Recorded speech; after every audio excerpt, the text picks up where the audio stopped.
So Ultimate Spider-Man meets and has another battle with one of his most iconic villains, which in the aftermath makes him rethink everything. We pick up with Spider-Man on the rooftop of a building surveilling the scene, because he has gotten intel that one of the other villains that works under Kingpin is going to be here and attack. Like previously in the other issue, him and the Green Goblin fought the Black Cat. No, not Felicia Hardy, but her father. And that battle itself ended pretty brutally with that current Black Cat being disabled. But for now, we see Spider-Man going about this alone because currently Harry Osborn is off doing whatever Harry Osborn would do. And so Spider-Man worrying about this, he calls into Dr. Octavius, who is working at Oscorp in this universe and isn't currently, well, you know, Dr. Octopus, the evil villain. Instead, he's just the main lead scientist. And as he gets in contact with them, he finds out that Harry is off the grid and isn't coming anytime soon. And before Octavius can track him down and give Spider-Man a location, suddenly he sees movement at the city bank. And so he decides to go in alone, as surely this is just an issue that the Amazing Spider-Man can handle himself. As he crashes into their party getting ready to wreck house. And as he finally makes it in, he really plays into the equipping and Spider-Man part of the job, which he has gotten pretty good at over the short amount of time he has been Spider-Man. But it seems like not everybody is appreciative of his heroics. Because in this universe, especially in New York, being a superhero or seeing them isn't the norm like it would in a normal Marvel universe. So while he is talking to these bank robbers, we see one of the civilians, one of the innocent hostages in this situation, yell out and tell Spider-Man just to shut up. Shut up or he's going to get everyone killed here. Of course, not knowing who he is and what he is capable of. As when this gang starts opening fire, we see just how capable and dominant of a superhero Spider-Man really is, as he immediately jumps into action disabling two guys, and swiftly taking out the other like a well-oiled machine, all within seconds. And Spider-Man in the story even goes on to make note of this, saying, wow, are you guys just terrible at fighting or am I just getting way better at this? Just showing you how fast he is improving at being an all-around hero, as instantly he is able to defeat the rest of the armed men, all except one who takes the woman from before hostage. And while he has this woman at gunpoint, he tells Spider-Man either they leave with the money or she gets one in the head. And of course, with Peter here having a save everyone no matter what ethos, he of course does not give in to his demands, jumping up, webbing, and instantly disabling him too. But he is never lucky enough to have an easy encounter, as suddenly we see the main problem here, as their boss arrives, Mr. Negative. As yes, these men here are Mr. Negative's gang, who control this portion of New York. And of course, with Spider-Man not knowing who Martin Lee is at this point, or what abilities he is capable of, he thinks this encounter is going to be just as easy as it was with the other men he just disposed of, with him even going on to tell Mr. Negative that people are going to love you in jail. But Mr. Negative isn't convinced, because he has been at this villain game longer than Peter has been a hero, as he goes on to tell him, do you really think you're going to be the one to put me in jail? Further and going on, saying, I am perfectly aware of your impressive abilities, Spider-Man. It's hard to forget what you and your companion did to my colleague, the Black Cat, a few weeks ago. Hard to forget and impossible to forgive. As I have mentioned previously, in their last encounter with one of the other villains of New York, Spider-Man and the Green Goblin got into a little scuffle with the Black Cat, which ended up with him falling off a building and almost dying on the spot, which as you will see later, left him in a very bad and disabled state. And of course, even though he was a villain, the Black Cat, at that time, Spider-Man still, if he would have had it his way, wouldn't have let that happen. He isn't in full control of everything and mistakes do happen, as Spider-Man even goes on to say that he regrets that happening. But Mr. Negative then shifts the conversation a little bit, saying, where's your green friend, the Green Goblin, today? As of course Spider-Man is on this mission solo, Mr. Negative takes this cue to escalate the situation, telling Spider-Man it's a tough life being alone. But me, I am never alone, I don't allow it.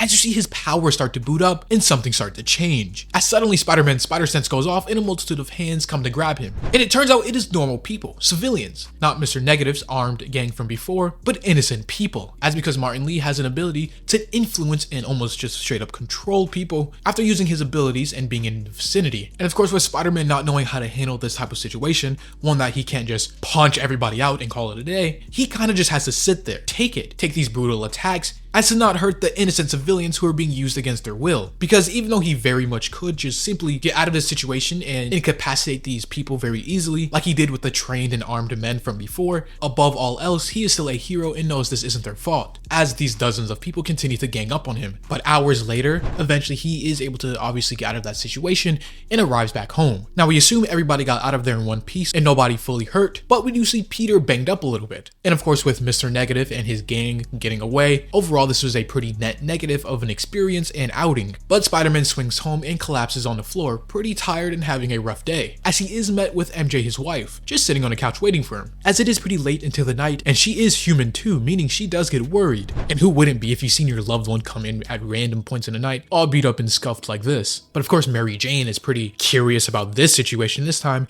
Peter goes on to explain, saying, "Hey, I know it looks bad, but believe it or not, it was a moral decision. I could have avoided it. Innocent people might have gotten hurt, so I just took the beating." As he goes on to explain his reasonings for the event, and we see MJ's mind not being satisfied with this answer, because she isn't just worried and questioning just this singular event, but everything that has been happening to him in the last couple months in general. As she goes on to say and explain, "I've been pretty cool about this you becoming this new you thing. Like, I think I've been taking the threat of violence and overall sense of danger pretty well. So what should I do if I'm starting to freak out a little bit?" Explaining to Peter that she is having second thoughts about this entire situation, that he has dragged not only himself, but by association, his wife and family as well, into this heroics business. As she continues to go on and explain her reasoning, saying, "Peter, you haven't even been in a real fight before any of this. So how are you dealing with it all now?" And Peter, taking a second to take in her worries, he responds saying, "I hate it. I mean, it feels good to stop someone that only someone like me can stop, but I don't want to hurt anybody, and I don't want anybody to get hurt." Showing you that Peter isn't Spider-Man and playing this vigilante, this hero, just for the thrill of going out fighting and getting things done, but out of necessity, knowing that someone has to make a difference and do good, whether he individually likes it or not. And MJ understands and likes this answer from Peter, saying, "Which is why you're perfect for this, I suppose. But do you promise to tell me when I should get scared, and to know when you're really in over your head?" And of course, Peter, having already thought about this, being not only a husband, father, but a family man, he tells MJ, "If I ever come home and tell you it's time to run, be ready to run. But until then, please don't worry. I'm supposed to be doing this." As yes, in the grand scheme of things and overall nature of the universe at large, Peter here is almost supposed to be Spider-Man. It is like destiny, if you will. And with the Maker having reshaped this reality years ago, he originally stopped the spider from biting Peter when he was 15. That only delayed Peter's fate of becoming this remarkable hero. But seeing how this dread and tension in the room got pretty heavy and thick, MJ tries to lighten the mood a little bit, asking Peter if he wants to fool around, which, I mean, you can leave that up to your own interpretation of what this means. But as we find out, Peter has other plans, as he can't stay home for long, as he did have to meet up with Uncle Ben. As we will find out later, they have a very interesting conversation, but he only came home so he can change, get cleaned up a little bit, and head back out, as they agree on a rain check for now. But as MJ and Peter have this conversation, we then cut over to see a different conversation, one with less favorable people, as we see Kingpin talking to the rest of his new Sinister Six, including Martin Lee, Mr. Negative, who just previously battled Spider-Man this same day. And here Kingpin is mad that once again the heroes, Spider-Man and the Green Goblin, evade capture and defeat, with Kingpin going on to tell Mr. Negative, "You had him and you just let him go?" But Martin Lee responds saying, "No, Kingpin, at best it was a stalemate. It took him less than a minute to defeat almost all of my men, so I took the liberty and withdrew from the conflict, because Mr. Negative thought the best course of action against an opponent that seemingly can take on all of his crew without breaking a sweat is to simply stall and withdraw." And he couldn't even use his persuasion abilities or mind control powers, because Spider-Man is just too strong of a willed individual. As like in the main 616 universe and most universes or versions of Spider-Man, Spider-Man is one of the heroes with the most mental fortitude.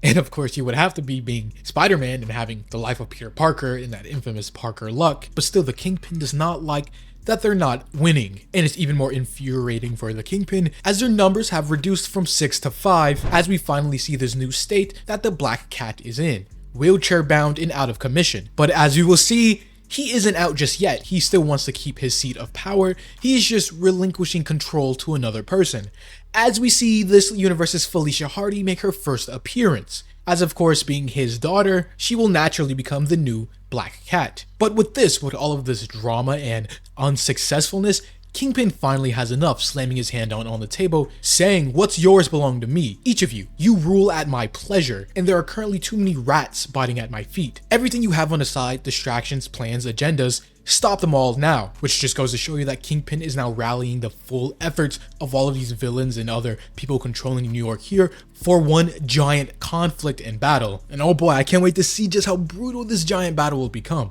But for now, we move over to Memorial Park, where we see Peter had a scheduled meeting with Uncle Ben, and their following conversation may even shake up their relationship to its core, because some secrets that were kept hidden have now been found out and revealed. As when they first speak, they talk about how it's almost been a year since Aunt May's passing, with Peter even saying Aunt May would absolutely love what Uncle Ben is doing with the paper. And Uncle Ben goes on to say the same thing back to Peter, with Peter at first thinking he's talking about his photos and his journalism, but no, that is not what he means. And for a couple seconds, they just look at each other, have a conversation without words, but still passing the intention and meaning of what they need to get across. Uncle Ben found out Peter's most kept secret at this point is that he is Spider-Man. He's this new vigilante trying to free New York and, in totality, the world from this grave evil. As he goes on to clarify, saying it took me about a week to figure out who you were after we figured out who Harry was. And of course, Uncle Ben, being his father figure, has some worries, at first asking Peter how many people other than him know, which for right now is about 7, which is bad for a secret that is so utterly important it could mean life or death for Peter and his entire family. And of course, this coincides with his conversation earlier with Mary Jane, with her in short asking if she should be scared and worried about this whole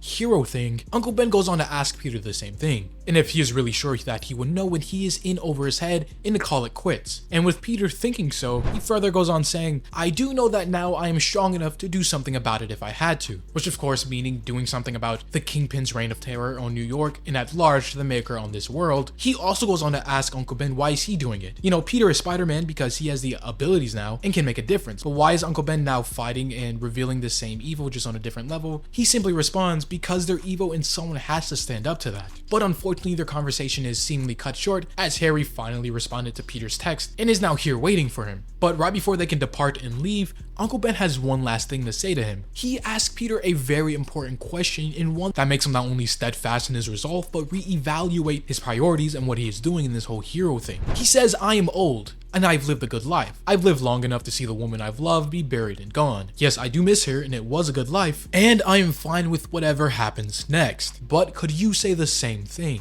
And of course, with Peter just beginning in this new chapter in his life and realizing that 20 years ago, his entire timeline and future, what he was supposed to be and represented, was changed. That day when he was 15, he was supposed to be bitten by that spider. He didn't. So now he has almost a lifetime of making up to do for it. As Peter walks off to further fight this new evil, with the Kingpin and his forces now rallying to take the heroes out for good. But we will see when they finally come in a giant conflict in the next issue as this story comes to a close. If you have enjoyed, leave a like or subscribe if you're new and want to see more of this type of content. Now, as always, this was the Hero Informer, and thank you for watching.